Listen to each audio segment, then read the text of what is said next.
Hello, everyone. Welcome to Phil Yaeger's podcast, CPA Review and More. And most of the time, we try to talk about how to prepare for the CPA exam. All right, obviously using the Yaeger CPA Review product, because all those other products, we call them brand X. All right. Anyway, they haven't come back to me yet and said anything about that.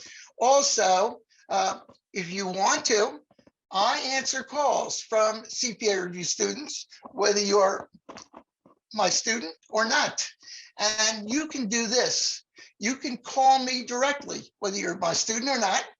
And here's my phone number. Write this down, please. It's area code 301. That's in Maryland.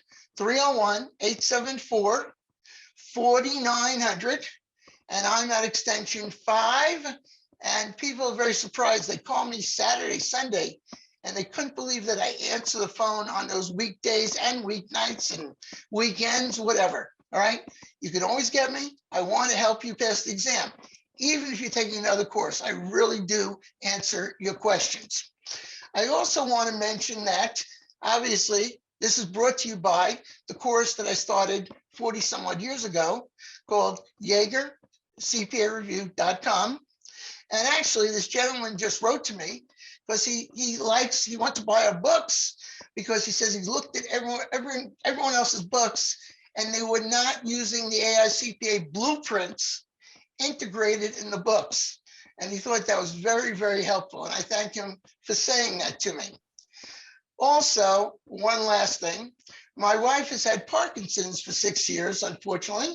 All right. And I try to raise money for an organization that I believe is an excellent representative of the Parkinson's disease. It's the Michael J. Fox Foundation for Parkinson's. And for those who might or might not know Michael J. Fox was in these movies Back to the Future. And he got Parkinson like when he was 27 years old. All right. And I believe he has just stopped acting.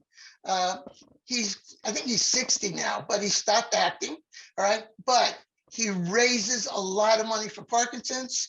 All right. And his foundation actually has come out with medications that are used to make Parkinson's a little easier to deal with.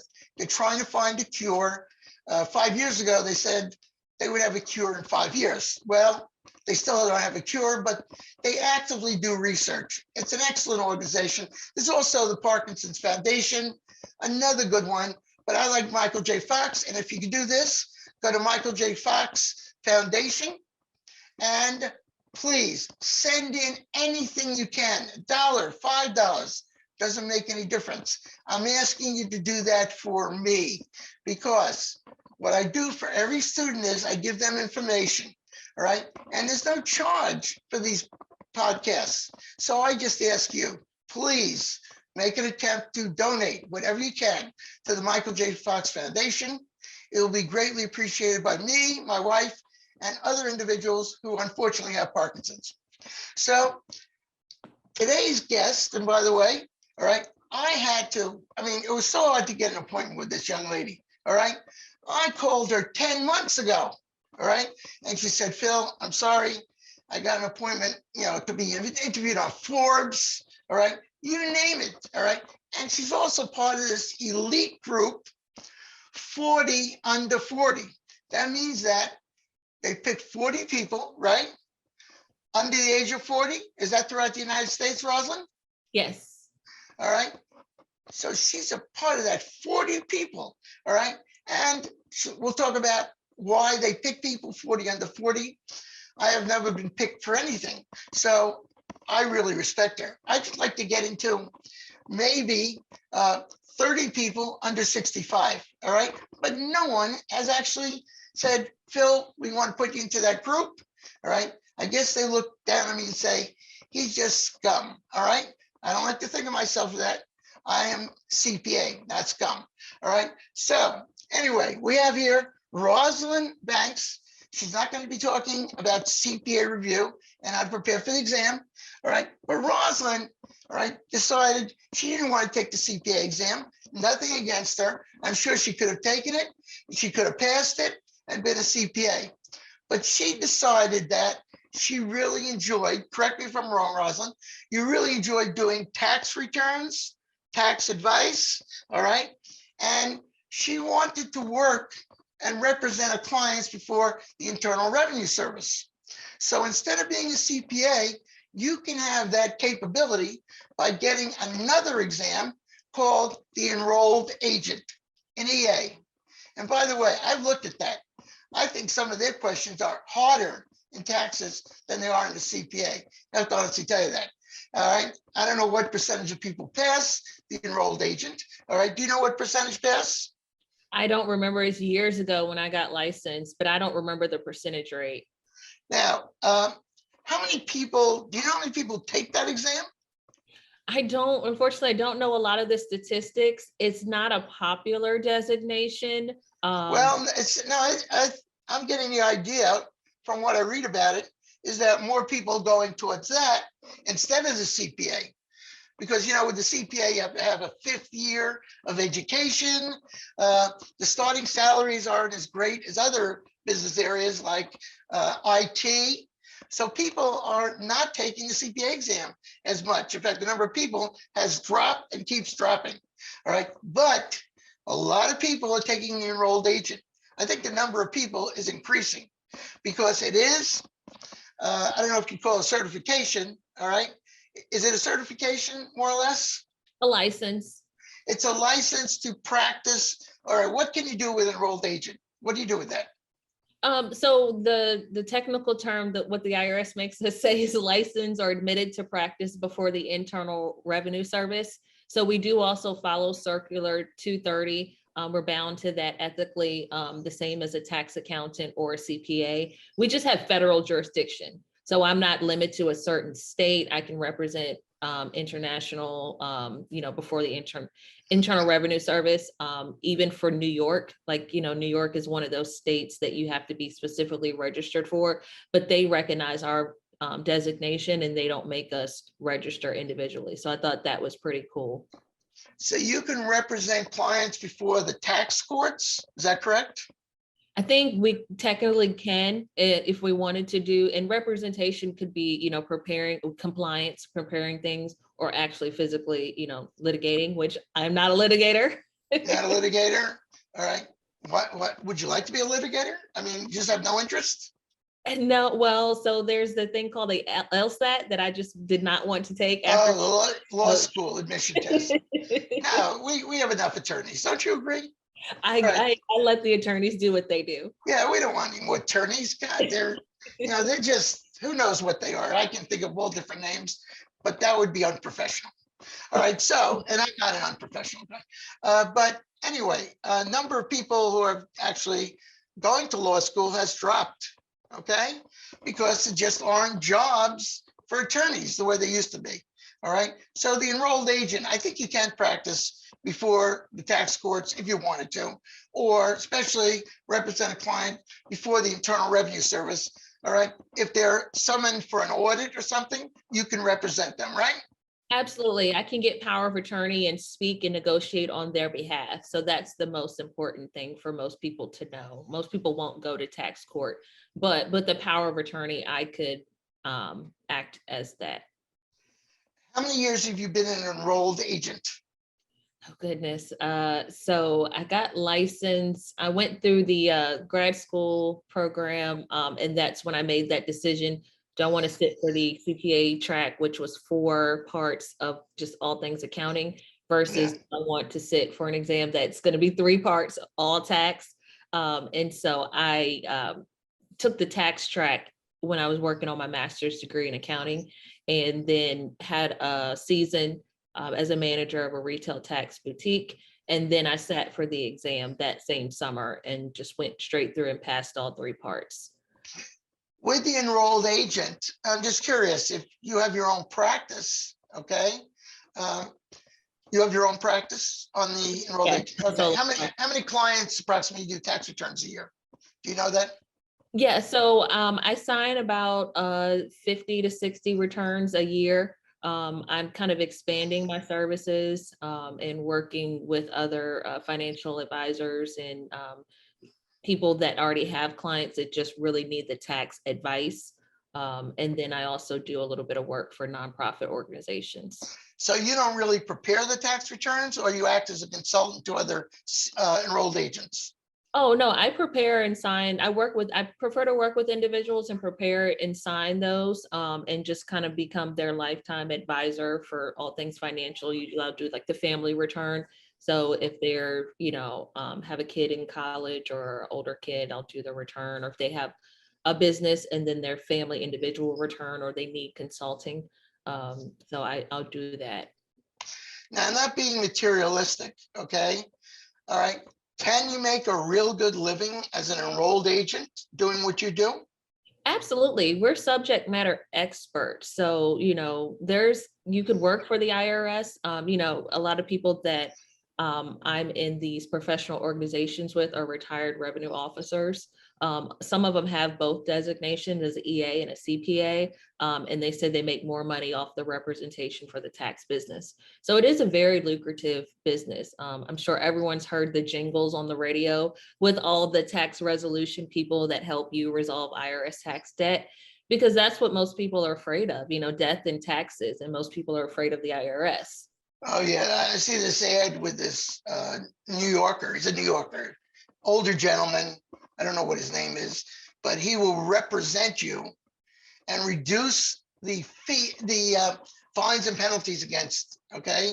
First of all, this guy, I would really be concerned about dealing with somebody. He looks like he could also sell used cars part-time. All right. Now, but he's an attorney also. So he's an attorney and he has a bunch of enrolled agents working for him. Now, as an enrolled agent, do you bill on an hourly rate when you do work, or is it on an engagement rate? Our favorite answer is it depends, right? So it just depends on the engagement. It depends on what the client needs. If it's an organization, they hire me on retainer, then it can get hourly. If it's an audit, then I'll give an hourly rate. But if it's just, hey, I just need this tax return compliance done, then it's a flat rate. And I try to be upfront with pricing and transparent so people kind of know what they're getting. And that's one thing that they love about solo practice and working with an independent instead of going to like a retail chain where I was working before. It's like when I was working with the retail chains, I couldn't tell them how much it was going to cost until the end.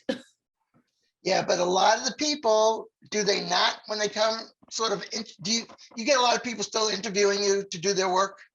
Oh, yes, absolutely. So how do you deal with the person who says, well, I can probably get that at a lower price by going to a H&R Block. Are they still in business, H&R Block? All right. Mm-hmm. All right. What's your answer to that if someone asks you that?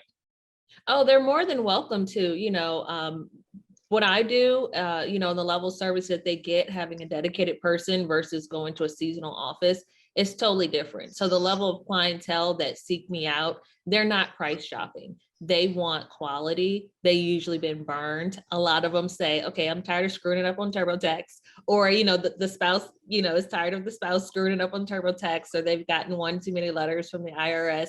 And they're like, here, I'll just pay you whatever to figure it out. So that's the kind of typical client that would go to. Is that the typical client, or is that the not typical who, say, well, I can go to H&R Block and get it for this. By the way, the people at H&R Block who prepare those returns, are they enrolled agents? Some of them are, yeah. I worked my second season as an enrolled agent at an H&R Block. And my greatest mentor, she stayed loyal to H&R Block. So there are, good people. Block has different levels of offices.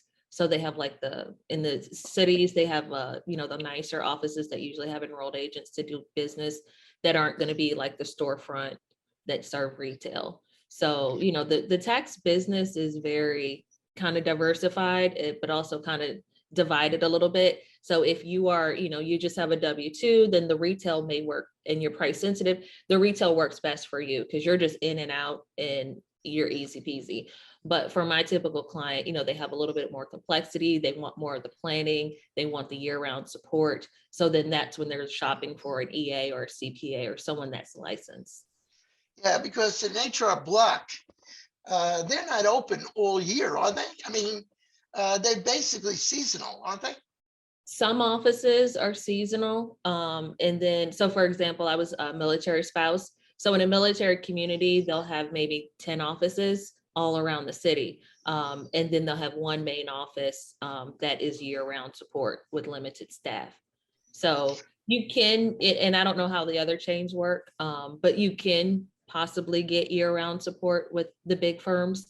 It may not be the same person that you sat down at the desk with, but you may be able to get some kind of support or representation. Now, you don't need that EA to do tax preparation, do you? Anybody can prepare tax returns. Well, not anyone anymore. They're called ghost preparers. If you don't have a P10, if you don't even have a P10 with the IRS. What is a P10? What's a P10? So that's the preparer identification number. The PIN number? Okay. Yeah. So you want someone, if you pay someone to do your tax return, then they legally should sign it. And if they do not sign it or they do not want to sign it, that is a clear red flag. So the IRS has, on their website to be careful with all the scams and all the ghost preparers, people that won't sign your return that you actually pay to do it. So people are more than welcome to do their own return, but if they hire someone, you want to get someone that you know, like, and trust. Well, to get the PIN number, is there any type of educational requirement or exam you have to take? There is, there used to be the RTRP, like Registered Tax Preparer exam. I'm not sure if they did away with that, but with the P10, you have to at least kind of pass like some background check information. But not anything with knowledge, correct? Well, we'll still have to do ethics and continuing education requirements to keep your P10 active, and you pay the fee to the IRS every year. So again, I'm bound by Circular 230, and as an EA, I'm held to a higher standard. But some of the registered folks, they do have to do a minimum number of continuing education every year. But the ones who are not enrolled agents who do tax returns, all right, what way can a client, all right, determine what they know? The preparer. Sitting across the desk and interviewing them. Right, but you have to know what questions would you ask someone? Well, so there's, we kind of have like an interview sheet, any like sitting down with the financial advisor or sitting down with the lawyer, you want to make sure they understand your situation, that they're familiar. If you're military, there's special rules and loopholes that you get, special tax preferences. So you want to do someone that is knowledge in your area. If you have rental property, if you're flipping real estate or thinking about that, you want to talk to someone that has expertise in that area. If you do business in multiple states, or if you're an overseas foreign contractor, you just want to talk to someone that has similar clientele. And that's why word of mouth in our industry is still valuable, because if you get a new job or your spouse gets a new job, the first thing you do is, hey, who do you go for a haircut? Who do you go to do this? Where do you go to do this?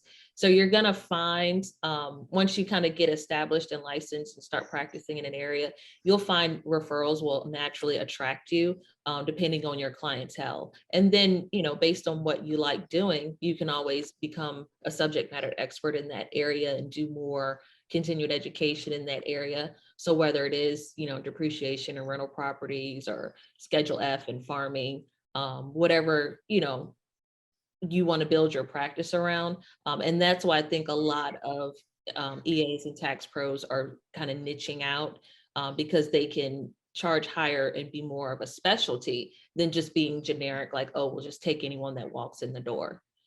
So kind of the question, I will sit down and do, a 15-minute complimentary interview with someone that finds me, just to make sure it's a good fit. Because if you're telling me, oh, I just, have a W-2, I'm like, oh, well, you can do that yourself, or, I don't care about saving. I don't want to do any planning. I don't care. I just want you to get this done. Well, then, you be a good candidate for TurboTax. Yeah, but a lot of people walk in off the street. All right. First of all, they don't even know what to ask. Are you an enrolled agent? A lot of them don't even know to ask that. And secondly, all right, they don't know what questions to ask. All right, to sort of, test you, like, enrolled agents take an exam. All right. So that's a means of saying, well, they've tested, they seem to know, information about taxes.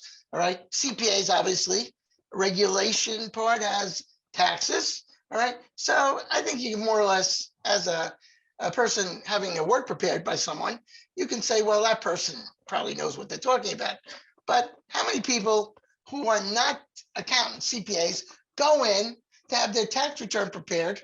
The person's not an enrolled agent, all right? How are they going to figure out if they know anything? Are you going to say, all right, what's the depreciation like for residential rental property? All right, you can't do that, right? So you're really taking a chance in many respects. And all right, if you want to be, as we call, penny wise and pound foolish, all right, that person will probably do it cheaper than anybody else. You won't be able to really ask them the questions because you don't know what questions to ask. And what's going to happen is it could end up by saving whatever you saved, going in there and talking to these people as a potential client. It may cost you more than the difference in the fee between that person and a person who knows what they're doing. So really, I think what you said is true. All right. The best way to find someone is through referrals. All right. Don't be cheap and walk in and, to an H.R. Block or Liberty, I think is another one, and say, oh, how much is your fee for doing an individual return? Well, first of all, it's hard to tell. There's so many different forms, but the person says, oh, I can do it for $20, including the state. All right. Wow, that's great because I just went into someone else who is an enrolled agent, whatever that designation means. And they are willing to charge, all right? They'll even charge you less than $15.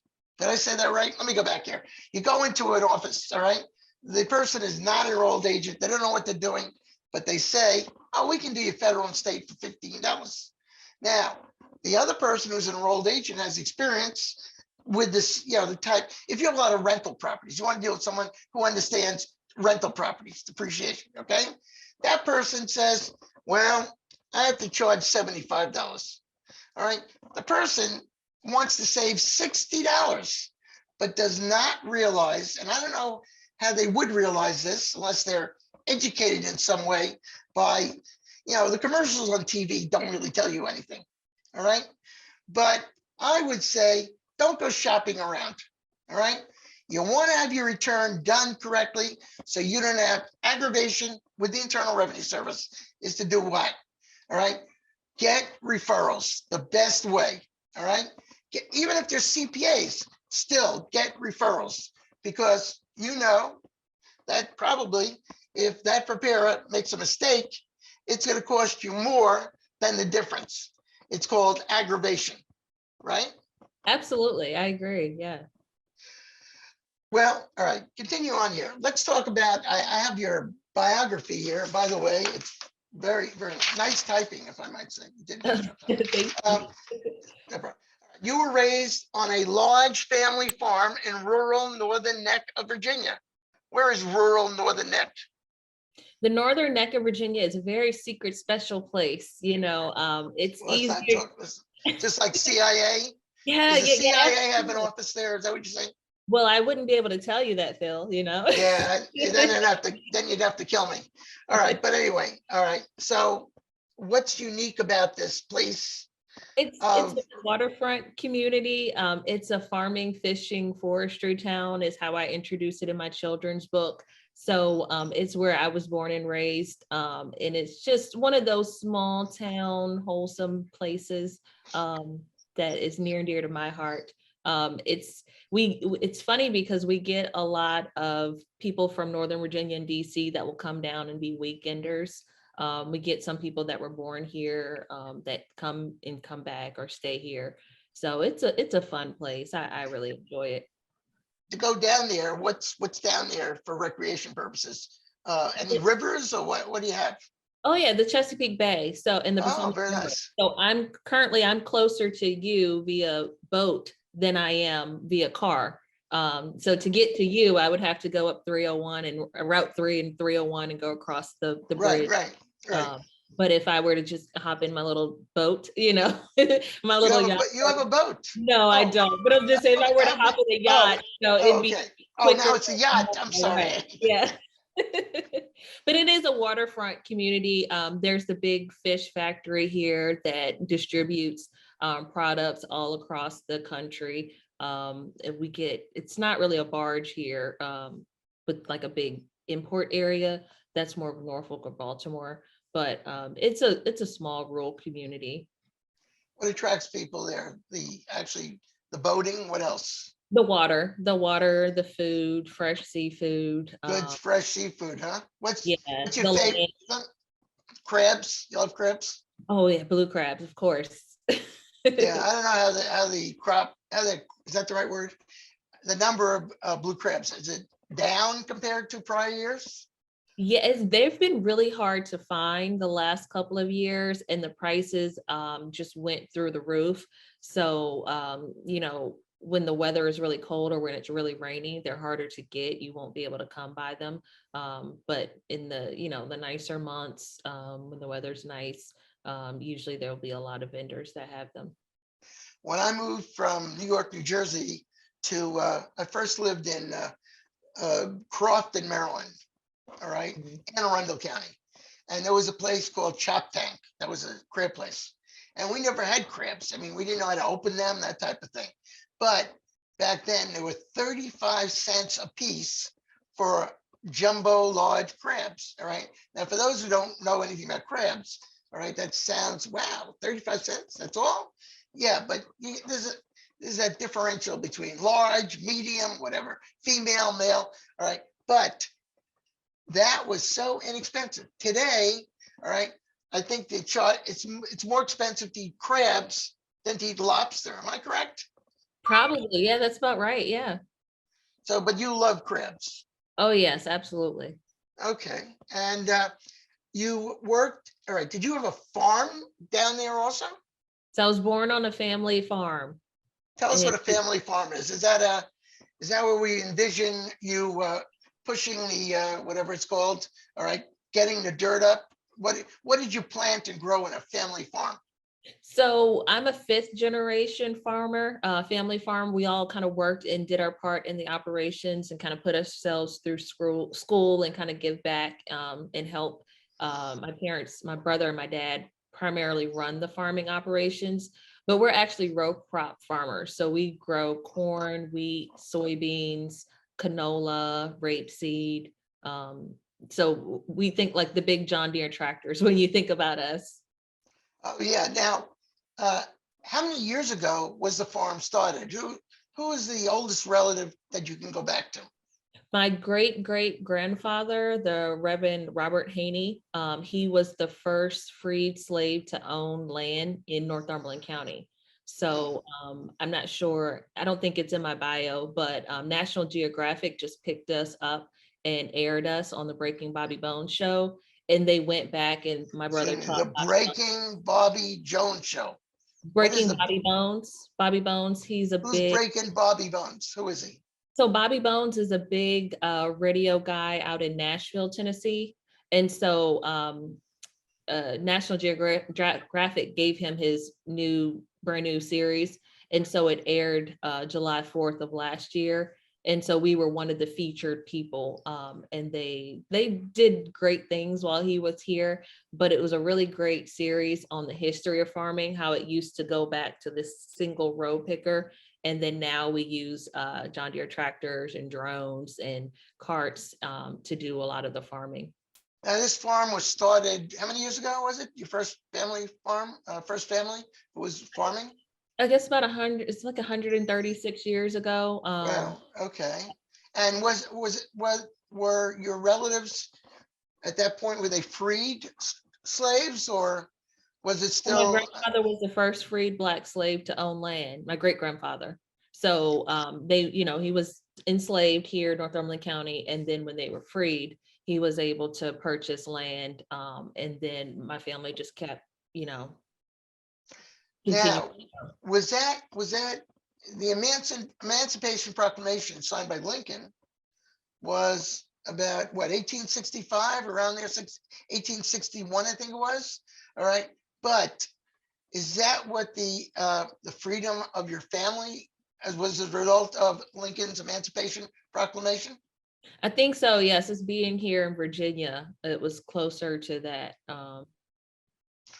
But we all know that that didn't mean a lot to the people down there, the Southerners, Right.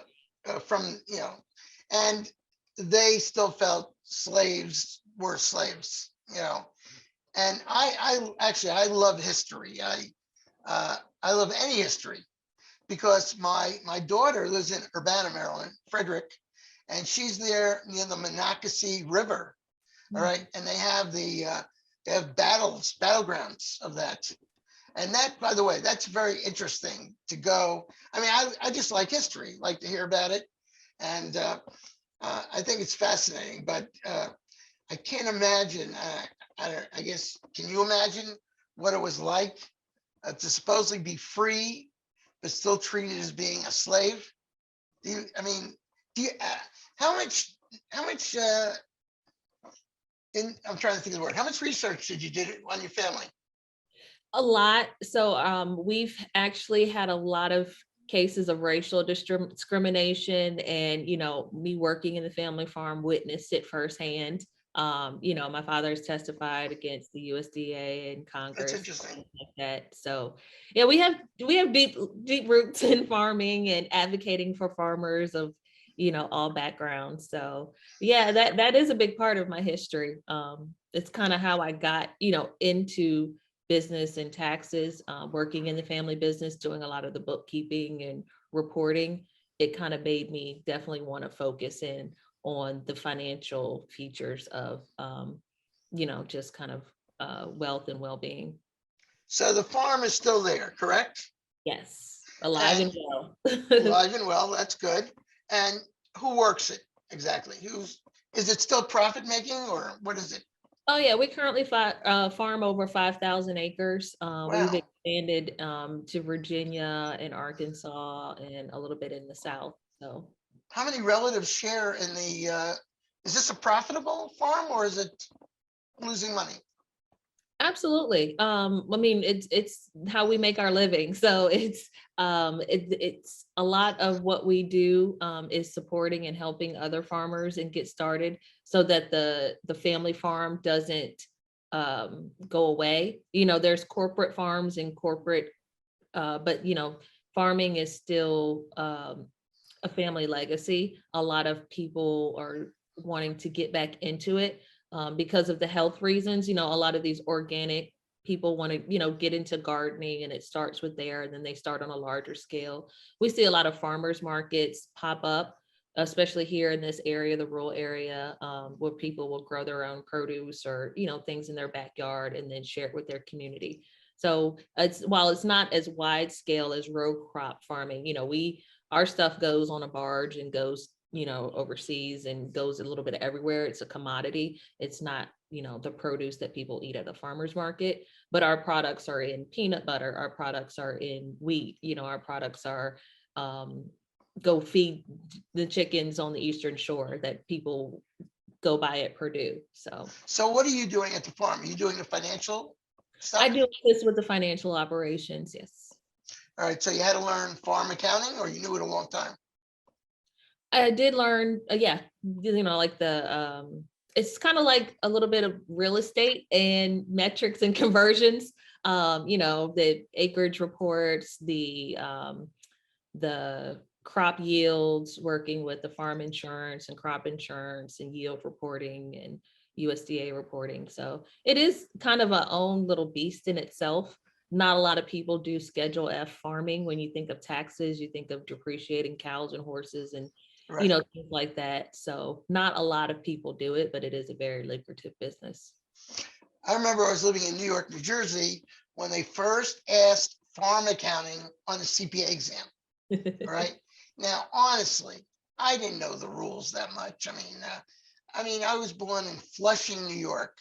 Right. And there were there might have been farms there, but I remember I had to study for that. And they did ask questions on farming. And I think they still ask it. It's sole proprietor. Is it 11?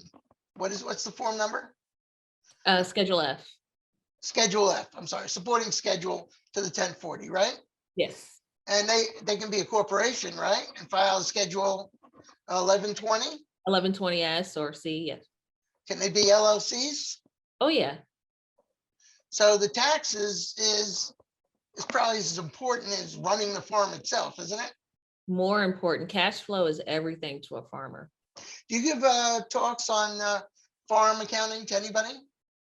Not a lot. I haven't really done that, just because most farmers, have their own internal person or they have their set family farm. The people going to the farmers markets, their needs are a little bit different. They're more retail. They're not, having this massive equipment and yield reports and things like that. So they're usually not as large scale.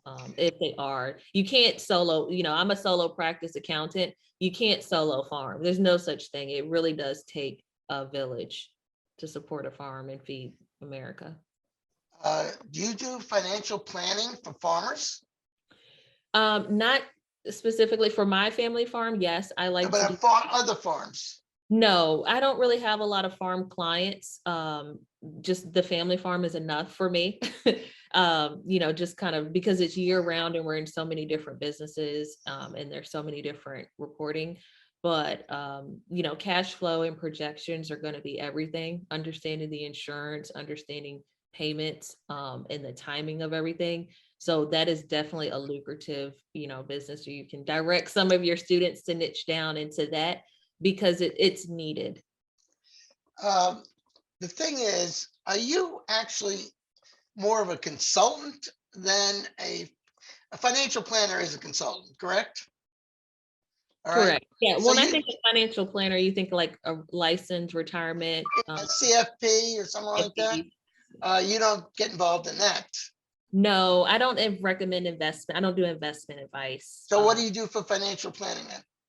Tax planning. So, I tell my clients, if you were thinking about selling a house or if you inherit something, call me, let me know. If you're going to start a business, let me know. If you're investing and loaning people money, let me know. So I do a lot of the individual planning. That's really another niche in accounting, isn't it? It's another niche in accounting, financial planning. Absolutely. Absolutely. It's so, when people say planning, like I said, most of the time they think of, oh, I don't have enough money. I don't have enough. But, we all need to plan. If we don't plan, then if we fail to plan, then we plan to fail. So I believe that. But tax planning is very important, especially when we had new legislation and all this uncertainty, the Congress coming in and changing the law retroactive. People on unemployment, they needed to know how to plan for their taxes, how to plan to pay the IRS if they have a large bill. So planning is one of those all-encompassing words. But for my clients, it's, planning your cash flow, your forecasting. If you're going to start a business and quit your job, this is what you need to expect. These are the estimated payments you need to make to the IRS or, just put aside. These are the challenges you'll have to face. If you hire employees, this is what you'll have to do. So I like just kind of individual consulting. It's not one size fits all at that point, especially when someone's taken all their life savings and putting it into a business. A lot of accountants are going into where states sort of legalize it. They're doing cannabis, marijuana accounting, and is in Virginia. Is that legalized yet? Did they pass that as being legalized? So I know the previous governor was all for it. We just got a new governor in January, and I don't know if his position is on it. But I think it's what they farm here doesn't have the THC in it. Okay. It's more like, retail products or going into something else. So it's not like legal or not like Colorado, Vegas, where, you just smell it all everywhere. It's not here, but, you do drive by the farms and it's like, please do not, take this, this will not get you high type thing. So there's a couple of farms here that we've heard about on the news where people were kind of raiding their crops, thinking they could get high off of it, but they're not. And all these farmers had poured their life savings into it when it was becoming lucrative, when they could start growing it for other purposes. So that was a big thing here in Virginia. So the farm accounting is probably the same in Virginia because it doesn't have that, the drug in it that makes you high. It's just, am I correct? Is there a different type of accounting for farmers growing cannabis without the drug in there makes you high? Are I don't people think doing the it? accounting would be different. It'd just be, row crop farming. And then it, depending on who you sell it to and how you sell it, and where you sell it, that's where the niche planning would come into. But it's Yeah, not I like, mean, the farmers, the retail shops that you see with the green crosses in Colorado and other states, they're more like a retail type tax client versus the people that are farming these products that are being used in the oils and things like that. They're more like a traditional farm where they have the fertilizer, the lights and everything to grow it and then distribute it. I don't know how people feel or how you feel, but in a way, that really helped the economy of Colorado, and it is really doing well. I mean, Colorado's economy is booming. I think one of the things, I don't know if it's the whole thing, but growing the marijuana, selling marijuana in these stores, and also becoming bakeries, selling brownies. If you got my drift there, all right. Oh, yeah. It's a big agritourism is a huge industry. So, that is a lot of tourist dollars into there on top of, just people coming in for the mountains and vacation and football. So, yeah, I wouldn't want to come down though those slopes. I don't do skiing really. I lived there for 6 years, but my extent of learning skiing was controlled fear, I used to call it, coming down slopes. okay. All right. Now, I can't imagine people getting really high, all right, and coming down some of those slopes. All right. I don't know if they really think about that or not, but that has nothing to do with what we're talking about. It was just something that came to my head. All right. Anyway, you read a lot and you worked in the Mason School of Business Professional Resource Center, which is a business library. All right. All 4 years of your undergraduate studies at William and Mary. Let me get this straight. You got a degree in finance from William and Mary, right? Yes. 4 years, a bachelor's degree. All right. Mhm. Now, did you get a 5th year with a master's degree?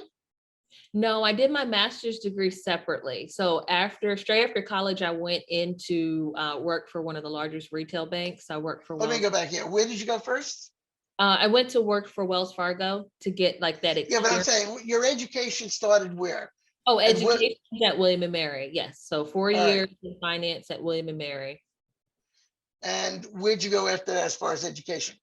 UNC Charlotte. I worked full time and then I went to school in the evenings in person at that new campus they built downtown. And what did you get that degree in? That was my master's of accounting degree. So that's Now, yeah, I'm sorry, go ahead. You were saying? So that's where my professors, I took a tax research course, Professor Godfrey, he taught us how to research the Internal Revenue Code. So I liked it because it was a lot of law, the law was codified and he taught us practical things. So we would read the paper, we would see real life cases of how it impacted companies and how it impacted the local community in Charlotte. And so that's when like the aha moment went off in my head, like, I want to be in taxes, not just for the individual portion and not just for the corporates, hey, we're going to do all these loopholes and not pay a lot, but for that in between hybrid where I can realize I could affect someone's really life savings or prevent them from making big mistakes or keep them out of tax jail. So that's tax where jail. Okay. Oh yeah, tax jail. What do we call that? Tax jail? The tax evaders. The pokey? No, go ahead. Yes, so yeah, the tax evaders. People do that? I don't think they do that. Tax evasion? God, it's hard to believe that. I thought people just pay even more than they have to because they're just good Americans. Okay. All right. Well, you don't have to be American, but I'm just saying, no, I'm just being facetious. But, I like doing tax returns because to me, when a person came in with a problem, it was like a puzzle I had to solve to figure out what's the best way all right, they can pay the least amount of taxes legally, all right? And then once you saw that, the face, they smiled and they couldn't thank you enough. And I found, because I was in Colorado at the time doing this, and Colorado, Denver was a very smaller town. This was 82 to 88. And the people there, right, after I would do whatever I had to, all right, they would bring their family in to meet me, all right, and it made me feel very good about myself, that I was doing something good, you know? And I also, the fact that I could come up with a solution to their problems. And to this day, well, I go to Colorado every once in a while because my family still lives there. But with the CPA review school, it's also sort of similar in this way. I did the CPA review school starting in 1977 here. And I've done it for 40 some odd years, still doing it. But what's nice is when someone comes up and says, you changed my life, okay? And I'm so glad that you know, I wasn't going to take the CPA exam, but I'm so glad I did. It changed my life. And that makes you feel good. All right. Because I never did it just for money and only money. All right. I wanted to get people and change their lives. And really, isn't that similar with taxes? Absolutely, absolutely. All right. And you know what? And even when they say that, I never heard this. Oh, yeah, he really changed my life, but he charged me $300 to do that. I never heard that. I don't get the complaints about the fees, really people keep saying you should charge more, and it's because I've been told I had the heart of a teacher. So I really kind of explained to people why they had a balance due or why they're getting a refund. And once you explain them to they don't really care. I mean, people care about getting a refund and how much they have to pay, but they usually kind of know what the result is going to be, but they care about how you treat them when you sit across the desk from them and you have their personal information in your hand. They care that you're answering their questions and solving their problems so that they can do things differently. And then you can also teach them like, hey, okay, you paid off your home, that's great, but you're going to lose this deduction. So next year you need to give more to the church or give more to this, or start putting it in your 401k, and that's the kind of planning that they will pay, for, because it yields its own savings. Because most of my clients, it doesn't matter how old they are, they're still thinking long term. So whether they're planning for retirement, they're like, okay, Roslyn, I need you to make this money last for me. I can't afford to pay 50% to the IRS in the state. So I need your advice. I need your brain to help me make this money last so I don't outlive my money. You ever regret not taking the CPA exam? No, not at all. It's funny because I talked to a lot of CPAs, and when we were on the 40 under 40 call, a lot of them admit, I don't do taxes. I'm a CPA and I don't do taxes. When people call me, they're like, hey, I need a CPA to do my taxes. And I'm like, well, I'm an EA. Will I fit the bill? And they're like, I don't even know what you are. So they'll call me and ask me See, that's review. important. Why is it that people don't know what an EA is? Because, as I said, it's not as popular designation. CPA, when it came out years ago, they were the authority on money and finance. EAs are, like I said, we are the subject matter experts. And so I wanted to kind of just be able to drill down and understand one thing really, really good. So that was another thing that yielded me away from the CPA exam. I was like, I don't really want to learn pension accounting and take the test. Like, I can do it, I can do cost accounting. I had to learn it. Right. But I said, I'd rather, just understand a 1031 and understand a like-kind exchange and 1231 and all those other cool loopholes and, special rules than, to understand how to do pension accounting. So that's what sold me on becoming an EA. And then also I was becoming a military spouse. I didn't want to deal with the multiple states and have to do reciprocity. I just wanted federal jurisdiction. I wanted something that would be the same no matter where I went, no matter who I sat across the desk from. And that's taxes, because eventually you all have to pay. Even people that don't make a lot of money, they get the earned income credit. I don't shy away from them. They don't care how much I charge because they don't want to be taken advantage of either. Isn't it great they change those rules though every year? Right? It's good for me, How do because you keep up? How do you keep up with all this stuff?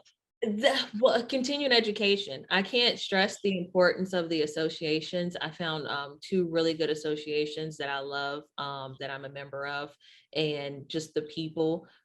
We do our continued education. I'm thankful for the pandemic because now we meet virtually via Zoom, but we still have that Yes. tight-knit community of tax professionals. So, we're primarily EAs, and we have a couple of cool CPAs slipped through the cracks and join our organization. Well, Like how dare they? That's like sabotage, isn't it? no, I know. I love CPAs. My book is to promote the whole accounting profession. So I don't really see the competition. We just all have a different part of what we do. It's interesting. Do you know that most people don't know what CPAs do? I agree. Just like they don't know what enrolled agents do. All right. So the question is, all right, who should communicate this better? Is there a society of enrolled agents? Is that what I'm it is? from NAEA, yes. All right. So how do you promote the EA then? You don't do TV advertising. How, if people don't know what an EA is, that's hurting the profession, isn't it? How do they intend to educate people about enrolled agents? And we know they're not doing a hell of a great job with the CPA, advising people what a CPA does. All right. Do you do anything to advise people about what an EA does? I do. The book was my book. Last year I wrote a book. It's called Adelaide the Accountant. It's a children's book, but it's for children of all ages. So, it rhymes, it's a picture book, but it really explains what taxes do and what accountants do. There's a glossary in the back that explains what an enrolled agent is, what a CPA is, and just what a staff accountant is. And so that was kind of my promotion for the profession, to promote the profession. And because most kids don't grow up and saying, I want to be a CPA, believe it or not. No, I hear that all the time. My granddaughter, for example, when she was 3 years old, she said, Poppy, she calls me Poppy, Poppy, I want to be a CPA. All right. And I said, oh, really? I thought this kid's a genius. All right. But she never did say that. All right. And if she said that, I probably would have had her committed. But the thing was, no, most people, they're reading this book. What's the age of the people reading your book? The ideal age is about teenage years, or 8. I say 8 because I knew early on what I wanted to do because of the family business, and I like numbers because it just made sense. The weather we couldn't control, and farming just, you're just kind of geared towards the weather. But being in the office, dealing with payroll, dealing with invoicing, dealing with numbers just always made sense to me. And so I knew early on I wanted to be in finance and be a CFO and, kind of tell people what to do with their money. And just because I just love it. So the book really is to promote taxes, to get people honest, to get people a positive experience about what taxes are, to not, because you got to think most kids, when they think about taxes, they think about them in April, and either their parents are happy because they get a big refund, or they're mad because, I got to pay the IRS and I'm mad that I got to pay. It's all your fault. And so I wanted kids to have a neutral experience, to be able to formulate their own opinion about taxes. Not that it's either bad or that it's good or that you're going to get a lot, but it's that it's fair and that we all need to pay our fair share, and that we all enjoy the services that tax dollars provide us, whether it's school, education, community helpers, the postal system, what taxes do and how they run in a community. It also promotes entrepreneurship. So at the end of the book, me and my kids go to a farmer's market and we support other entrepreneurs that are trying to build a lasting economic legacy. And, it doesn't say it. No, I think that's great to show them that, it's self-published, right? It is. That was a learning experience for me, and I'm glad I did it. And you can buy it on Amazon. All right. And also they sell it at Barnes and Noble. Absolutely. Target had picked it up. I'm not sure if it's still on their website. but Barnes and Noble and Walmart, all of those guys picked it up. And do you know what it retails for? We have a hardcover version on Amazon that I think is about 18 bucks. And then, no, maybe more than that. Maybe the paperback is 18 bucks. And then the hardcover is a little bit more expensive because of the pricing during the pandemic. But I've donated copies to libraries here in Virginia, and then one in Fort Campbell, Clarksville, Tennessee. Oh, that's So, very nice. It really is nice. like I said, it's more putting it out for the profession. You're giving back, right? Giving back. A couple of tax preparers in my group have bought copies to give to their clients. And so that's something I want other CPAs and EAs to do, is just, again, use it as a tool to educate and promote the designations in the industry. No, I think that's really great. How's it been selling, by the way? Yeah. It was really good. Again, it's self-publishing was a feat to learn itself. So October 15th was when I really kicked it off. So I did a lot of in-person sales and had an Did you? and did my own. And then where did you go? I'm sorry, where did you go to do in person? I did the local farmers market here, and then the local Christmas event here at the firehouse. I just paid to have a vendor booth and just talk to people. Are you selling it just locally, or is it sold all over the country? It's sold, independent bookstores can pick it up, through that.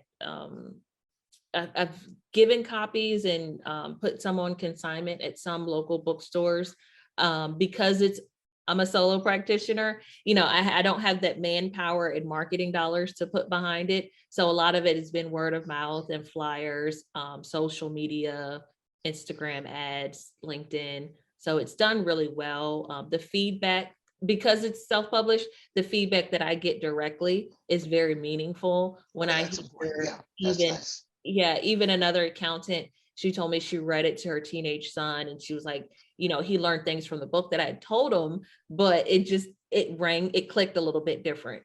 So I recommend all your CPA students to get it and to read it. Definitely, I would recommend you do that. I have not read the book or seen it, but we've never met each other, have we not?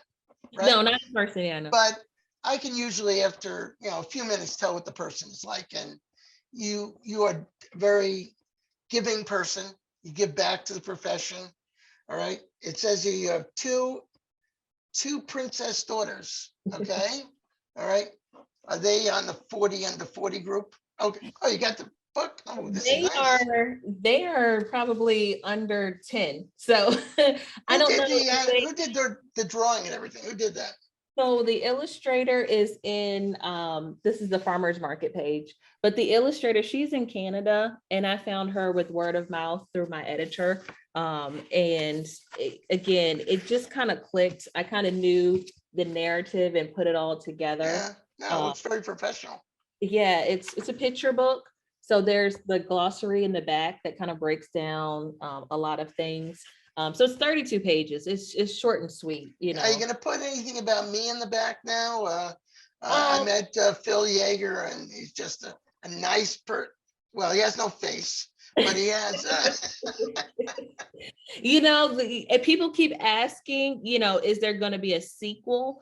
And so I have thoughts. My kids want to self-publish and write their own book. So it won't be a sequel. We'll see some of the same characters, but their entrepreneurial adventures, we're still waiting for that seed money to build up, because it was an expensive venture, but that is something that they want to do, is to self-publish and write another book similar to this. And they're learning how to become entrepreneurs, right? Absolutely. And I'm sorry, how old are they? What's the ages? Currently 4 and 6. Wow. But wait a minute, you have to be 25 years old. You waited a while to have kids, right? Yes. Well, that's great. No, I mean, I think it's wrong when people, well, it's my opinion, but a lot of people have kids when they're 21 years old, all right? And they're kids, so that's great. And I've dealt with a lot of military wives. one who's now working at LinkedIn, Miranda Head. All right. Miranda started for the CPA review school I had. She started the social marketing thing, and she was great. She learned in and out about LinkedIn, and she now has a full-time job at LinkedIn. She's one of their editors. I don't know what she does, but she's doing very well. And she has two terrific kids, and she has one little boy. He's not little anymore. His name is Teddy. And he used to, when we had our meetings, he would always be there. She'd have him on yesterday. And I'd say, I like Teddy. And Teddy would remember my name, because when she would see a video, Teddy would say, there's Phil. All right. And I said, I'm putting him as a board member. He would put an honorary member of the board. Nicest kid, though. I mean, haven't seen her in a while, but we do keep in touch. Anyway, I want to recommend to everybody, all right, that they contact Amazon, Barnes & Noble, go to their catalog and look at the first children's book that you have actually written, self-published, Adelaide the Accountant. All right. Can we spell that? Adelaide is, I think you have it there. Adelaide is spelled A is an apple, D, oh God, there it is. All right. Gee, that was not planned. She has her own cue cards. Very professional. But I would recommend it. This is a very nice woman. And I don't say that about everybody, but very nice person. And thank you so much for being on this podcast. And I hope you enjoyed being on it, and you gave a lot of good information. I probably could have asked a lot more questions, but, I don't want to, too much is no good sometimes, but it was the perfect amount of information that was given out. Is there anything else you want to say? Well, I was just going to say thank you for having me on the podcast. I really enjoyed the sessions that you had that I've listened to. I've listened to a couple of so far. I listened to the tax attorney that you had on.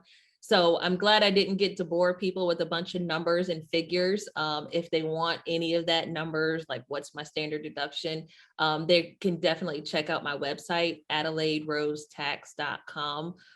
Follow me on Instagram and LinkedIn. I'll post this podcast episode there. I look forward to, just kind of living up to the hype of being a 40 under 40. It really does require us to level up as millennials, thinking outside of the box, having this future of pretty much, the whole financial infrastructure, because people don't realize how in-depth CPAs, do or what they do. We're just these superheroes wearing capes and glasses and pocket protectors, but really the backbone of the economy is on our shoulders. So if you're studying for the exam and you don't really take it seriously, you have to ask yourself, is this really where I want to be?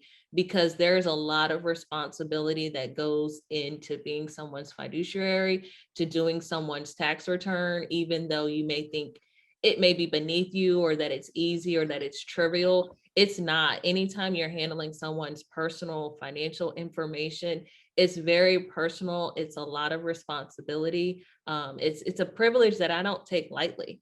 So I encourage people to do it. You can make a good career just being honest and just being ethical, no matter what you do, but having the designation, the letters behind your name, says more about you and the career and what you want to put into what you do in the lives that you touch.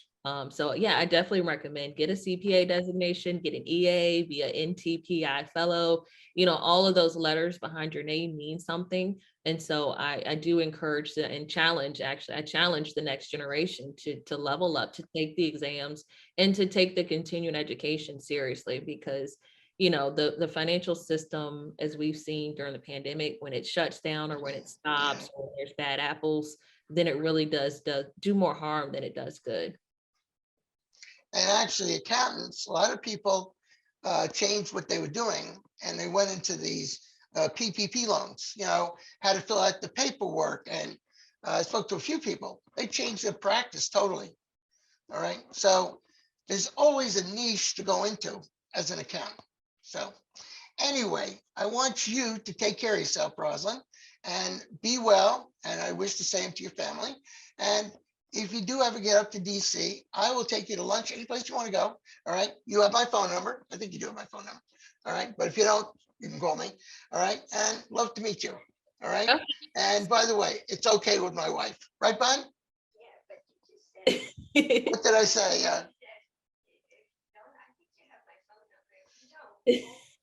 Oh, did you hear what you said?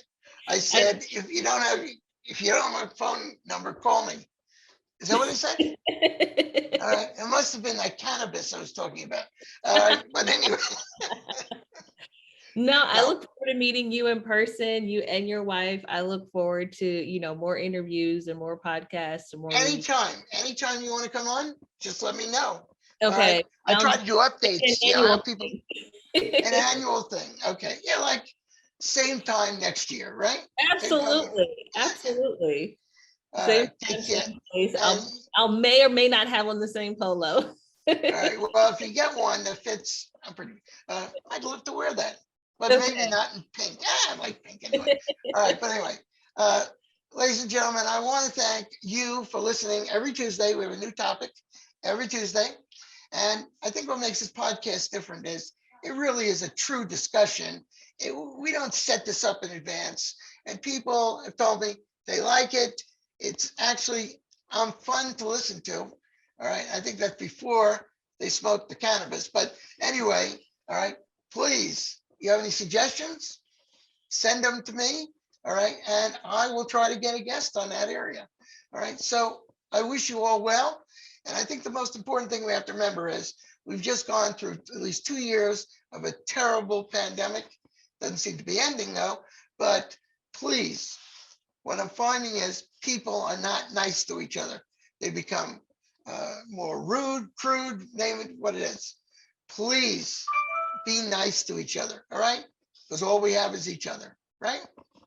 Absolutely. So anyway, ladies and gentlemen, thank you very much. And please watch and listen to CPA Review and More. This is Phil Yaeger, and thanks again for watching.